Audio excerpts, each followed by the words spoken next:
Theists who subscribe to the presuppositionalist school of thought say that atheists can't account for inductive reasoning.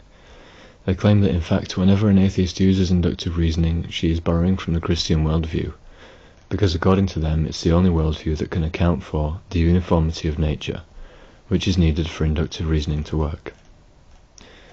But even if the Christian is correct in his claim that an atheist can't account for a given facet of nature that she nevertheless depends upon, this is not the urgent deal-breaking problem that the presuppositionalist tends to paint it as.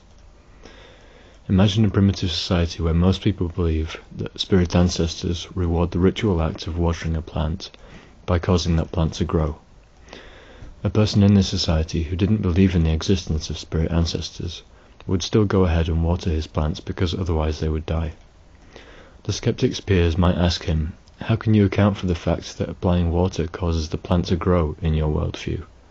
The skeptic, ignorant of plant biology, would have no answer.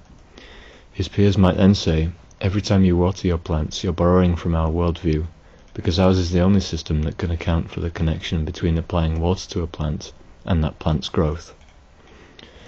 I hope the points I wanted to illustrate with this analogy are already clear, but I'll spell them out. 1. Having an explanation does not make your position superior to that of those who may lack one. 2. Not being able to explain a phenomenon doesn't preclude you from legitimately assuming the reliability of that phenomenon. 3. Assuming the reliability of a phenomenon without being able to account for it does not mean that you implicitly accept the worldview of people claiming that theirs is the only explanation of that phenomenon.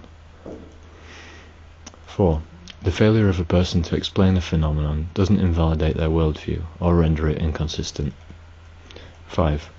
Acknowledging that you don't have an answer is better than making things up.